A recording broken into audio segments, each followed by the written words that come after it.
Hello there and welcome. In today's video, I'm going to show you how to do some faux watercolor background using Copic markers or any alcohol markers you may have. I'm using this stamp set called Love Forever. It's a really large, beautiful stamp set. And please ignore the die that I'm showing you. That's not the actual die for this stamp set, which I did realize after some time into my project. Anyway, the other things that I'm going to use for this project is this alcohol, rubbing alcohol. I'm using the 91% alcohol. You could use anything below it as well, but I find the 91 to work the best. I'm showing you ink on 3 fade out ink as well as the Hero Arts hybrid ink, which is good for Copic markers. And I'm going to use the Hero Arts hybrid ink just because I want you to be able to see the outlines and stuff like that. If I were to make this project once again, I would do it on fade out ink because it looks more beautiful when there's no outline. Anyway, I'm also using a little container where I can add this alcohol markers, some Q-tips, and a filler or a dropper. And you'll see why I'm going to use it later. You could also use the blending solution. I find that blending solutions can be a little expensive for this project, so rubbing alcohol works perfectly. And I've also gone ahead and selected a bunch of Copic colors, also the blending pen along with that. Now I've gone ahead and stamped this image onto a white note card. This white note card I'm using is a Nina Solar White 80-pound note card. And what I'm doing is I've flipped it on the back side and I'm tracing the outline of the stamp, and I'm placing it so that the light is in the front of the image, so it's in front so I can see the image from the back of the paper. And I'm sorry you can't really see, but there is a traced line around that image, and I'll tell you eventually why, because that'll show me where exactly the leaves are. So I've taken a few Copic markers here. I will write the numbers of all the Copic markers in the description box below for you to know what exactly I've used. So I'm just keeping that stamp image next to me so I can see where the leaves are, and then flip the cardstock as you can see there, and wherever I have done the outline, I'm just going to add this green color where I think the leaves would be of these flowers. And then I'm going to take some pink. I think the one that I'm using is RV63, and then some blue, which is B12, and then I'm going to add some I think I'm going to add V15. As I said, I'm going to add these numbers in the description box below, and then BG 20, let me see, BG 23.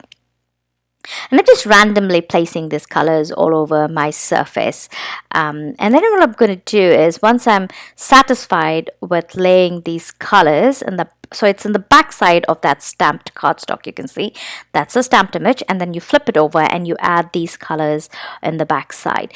And then I'm going to fill that little container that I have, a little glass container, with the alcohol, rubbing alcohol. And I'm going to, as I said, you can use the blending solution, or you can use the smaller bottle of the blending solution, and all you're going to do is drop this blending solution wherever you've laid that ink. So in place of the blending solution, I am going to actually drop the rubbing alcohol, and I'm just going to drop them wherever I have laid this ink. And what happens is, when you are laying this ink, the alcohol marker, the ink starts dispersing, and then every time you layer it, you need to let it dry. So here you can see I'm just flicking it in the air. Now when I did this project originally, the first time, I actually let it dry for many hours, because you really want the alcohol to work and do its thing and push the colors and stuff like that. But because of the video's time constraint, I actually just went ahead and used the heat gun, and it worked out fine. But if you let it go naturally, it actually disperses in a much beautiful way. And you can keep doing this again and again. I ran out of the alcohol ink blender there. Sorry, no, the rubbing alcohol there, so I refilled my container, and I'm just going to keep repeating the process. And you want to make sure that the paper is dry to the touch. That means to say, when it's dry to the touch, you know that the alcohol has completely evaporated, and it has done its job. And then as you're doing it, you keep flipping and seeing if you need more places where you need more color, then go ahead and add some more of the alcohol ink or the Copic marker or whatever alcohol marker you're using. Just go ahead and add that to intensify the color as much as you want, and then you keep repeating that process. So this process takes a while, and the end result, I promise you, is just stunning. So the end result of this project looks almost very artistic, like you've done a lot of watercoloring layers, and and my idea was to, like, if you were to look at a garden of flowers, pink flowers, and you were to zoom in the camera, you would see this beautiful pop of big pink flower, and then the backgrounds all kind of blurred in the back. And that was the idea. And you'll see as it develops what I'm trying to say. And then after I was done doing that part and the cardstock was completely dry, I started coloring the flowers. And I'm just going to show you a few petals here. And I'm just using some RV colors here. So I think I used RV69, RV19, RV 9, I think, no, RV53, and no, RV06 and RV02. Again, I'm so sorry, I will have all the numbers for you in the description box below, so it's easier for you to know what colors I've used. So I'm just adding the darkest color, which was RV69, in all the areas where there would be an overlap, a cast shadow formed by the petals, the undulations of the petals, and even in places where the artist has drawn some creases and crevices for the petals. And then I'm going to blend it using RV19, and then RV06, and then RV02. Actually, my RV02 in the middle ran out, and I changed it to RV10, and RV10 works perfectly too. So you can use either of them, RV2 or RV10, for the lighter shade, and they both look good. Now keep in mind, there are colors from the background too that is peeking out, and it's okay for you to go over those colors using your lighter shades. And that's the idea, because even in nature, when you look at these flowers, they're not all perfectly colored similarly. Some of them have the green tint on them, some of them have like a purplish tint on them. So really, as you're adding these colors on these flowers, those organic colors of flowers starts showing from underneath, because you did that background coloring at the beginning. And then I'm just going to keep repeating this process over and over until I'm done coloring my entire flower. And here you can see the second flower too. I did exactly the same way, and I'm finishing off the last part of that petal the same way. And you can see, because you've added those layers and you added the darker shade and the lighter shade, you can see those undulations or those petal curls in each of the petals, and it makes it look so lively and beautiful. And we're going to do a lot to this cardstock. So again, this video is quite a long video, but I needed you to see all the work that I put in, so you can so the end result is amazing. It almost looks like an artistic project, and these big flowers worked amazingly well for this particular style of coloring. And here I'm doing the leaves, and for the leaves I laid a B24 color in my darker shadows, just for giving me the underlining color, and then I added our G17 over it. And what that does, it when you add there is a word for it, underpainting, sorry. When you do underpainting to these colors, it makes the darkest color look darker. But you can see, as I was building this leaf, I felt like the shadow was not dark enough for me. So what I did is, so here you can see I'm just painting it exactly, coloring it exactly the same way. The second petal, I'm just adding more of the B24. Sorry, it's not the second leaf yet, actually. I'm still on the first leaf. So I'm just repeating that process once again, because I wasn't happy with the shadow. I needed more contrast in the shadow area. And then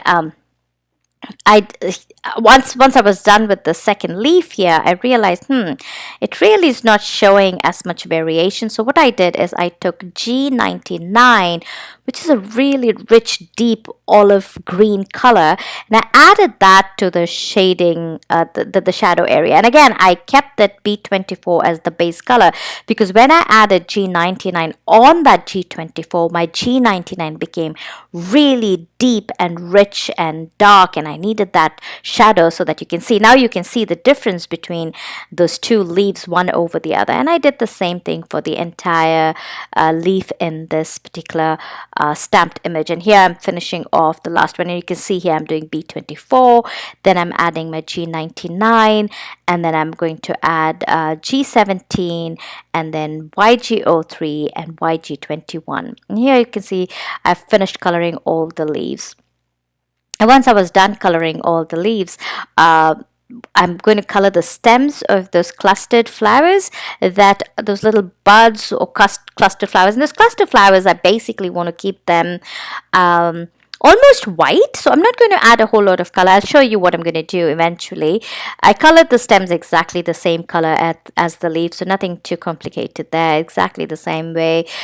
And then for the flowers itself, what I did is I just took BV23 and BV20, and am I doing that now?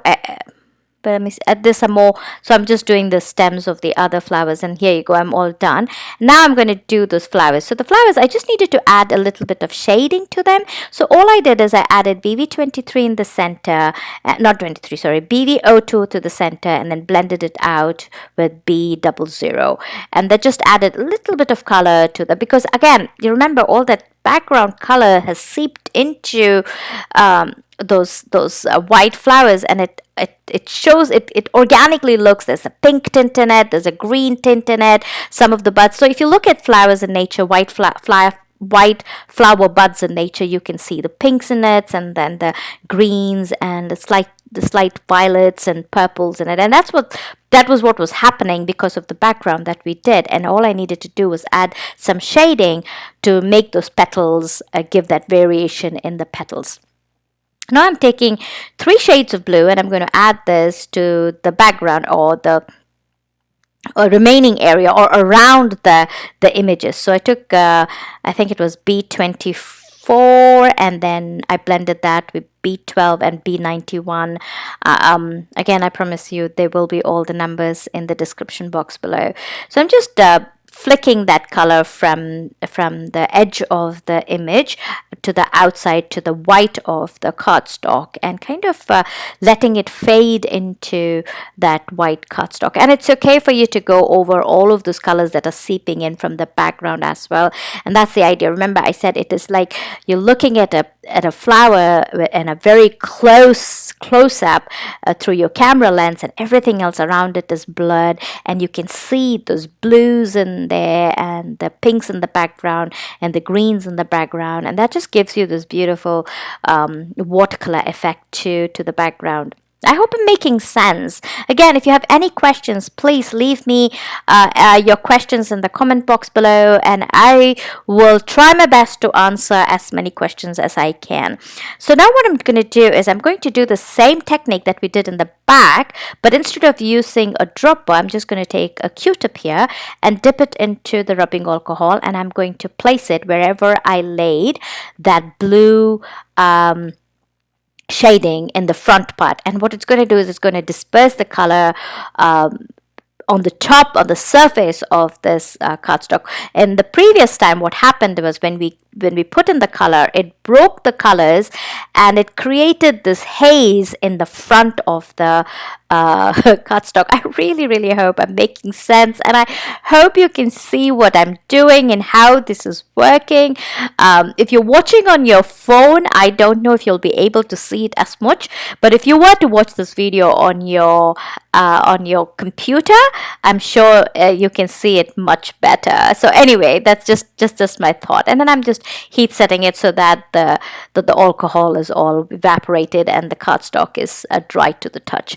Now I'm going to just show you a very easy way to add dewdrops to your petals. I do this all the time just to add some dewdrop effect. And all I'm going to do is I'm going to take this blending pen and I'm going to just go in one place again and again and remove colors. The blending pen actually doesn't really blend any colors. It actually removes the colors because of the alcohol content in that blending solution. And that's what it's doing here. So it's just removing that color from the green leaf. And when it was done, you can see there's white dots and it almost looks like dewdrops. And all I'm going to do is I'm going to add some shadow underneath those dewdrops to make it look like it's above the leaf, right? You want the dewdrop to be on top of the leaf. So you want to add some shadows to show that difference between the dewdrop and the leaf's base. And then I'm going to just use the same colors, G99, 17, and YG03 to go around these dewdrops to create that depth and variation. And I'm going to repeat that same thing. And once I was done with all my dewdrops, I wanted more depth. Now, this is absolutely personally optional. You can leave the image here and everything looks beautiful. But if you want more character, if you want this image to really pop out, then what I did is I took a Prismacolor pencil here and I'm using an indigo blue, which is a really deep blue color, and I added it into all those places where there is shadow in my green leaves and dewdrops, and you can see the difference it does. It just makes those flowers pop out of the background even more. And then I'm just taking this is a cream pencil and I'm just going over the veins. Now, if you were to use the fade out ink or any light gray ink and you did a no line version of this part where you're adding the vein would look beautiful, but because there's that black underneath it, the cream didn't really cover my black veins, which is okay. I actually wanted you to see the image really well, and that's the reason why I used the black pen. And then I'm going to take this white gel pen and I'm going to add some highlights on my dewdrops just to give them that shine from the sunlight. And then I'm going to use the same white gel pen, and for the center you can see the stamens of the flowers, right? It's black, and I want to change the color because I don't want it to look black. I want it to have some color to it. So what I'm going to do is I'm going to take my the same gel pen and I'm going to trace over every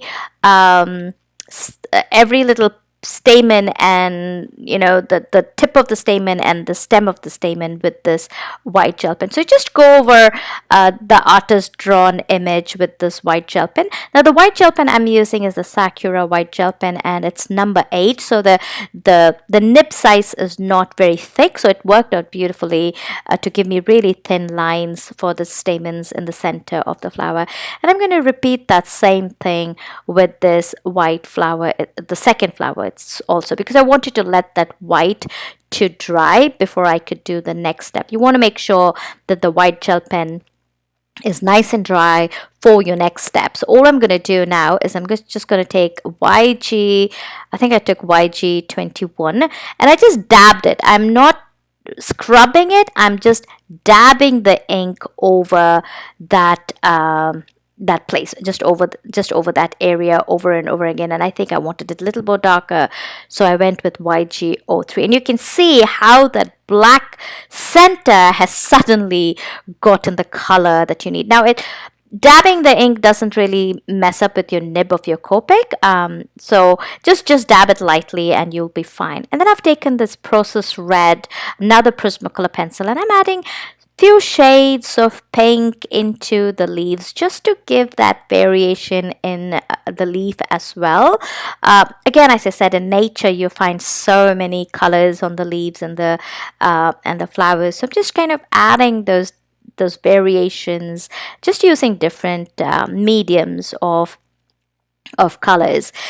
And here I lost my footage of me stamping and embossing this sentiment, and this sentiment is from the same stamp set and it just says miss you. And it is at this point I realized that the die cut that I was showing you was not the die cut that belonged to this stamp set, and I for some reason couldn't find the die cuts for the stamp set in my stash. So I'm sorry. So all I did then, after I realized my mistake, I just stamped and embossed it using white white embossing ink onto a black cardstock, and I just cut it using my what do you call, my cutting cutting blade. And then when I was done, I added some gemstones in the background area, and then I also added this black foam. This is just a simple fun foam onto the back of the cardstock, just because I wanted it all to be flat. It did not warp at all, even though I had added the alcohol marker and it was wet. The paper did not warp, but I just wanted it to have some lift, and I thought foam tape was the best. And here you can see I just adhered it to a white note card, and everything was pretty much done. I hope you enjoyed this video and you give this technique a go. Give us a thumbs up if you like this video, subscribe to our channel, and I will see you next time. Bye bye.